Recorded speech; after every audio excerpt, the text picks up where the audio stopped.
Okay, so let me start by saying that we're going to talk effectively about Hong Kong immigration and how the structure of the policy is configured. And I'm going to explain to you that over the course of the 20 years that I've been doing Hong Kong immigration, things have very much remained the same, although they have changed in some critical areas, especially as a result of the handback of Hong Kong to China in 1997.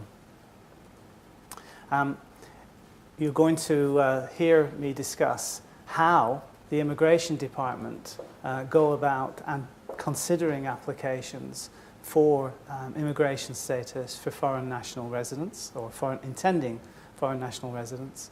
And you'll understand and learn that actually the Hong Kong system is not very legalistic and is not very bureaucratic. As with all things in Hong Kong, you'll find that the Immigration Department are very pragmatic and very entrepreneurial focused. They're looking to try to approve applications, if at all possible, rather than refusing those applications.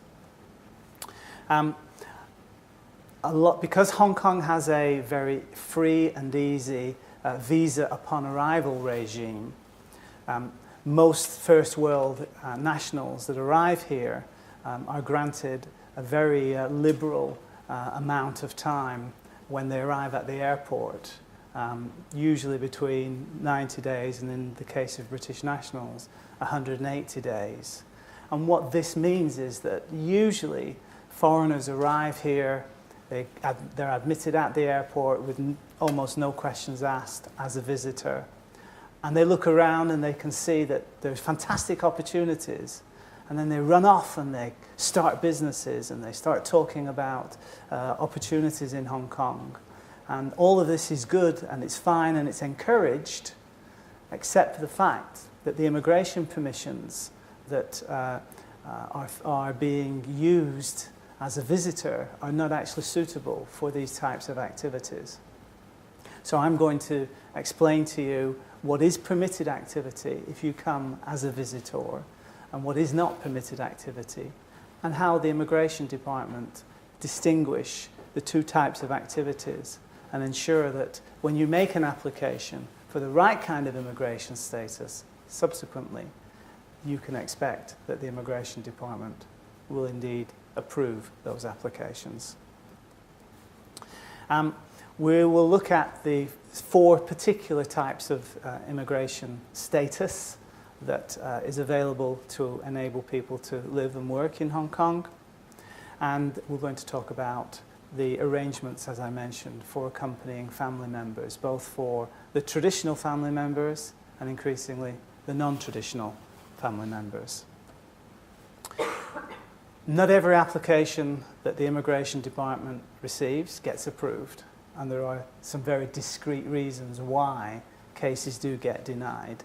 So I'm going to explain to you exactly why cases do get denied and what you can think about in order to ensure that when the applications are being anticipated, that the correct type of structure is in place so that the case will get approved rather than refused.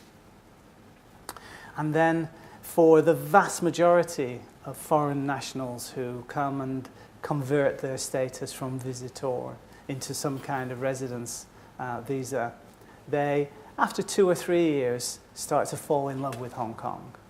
And as a result of that, there's always one eye on the long term and how can you adjust your status from an interim temporary visa, which is what everybody gets for the first 7 years of their residence here, into permanent residency. So I'll talk you through the criteria for approval for the purposes of permanent residency subsequently.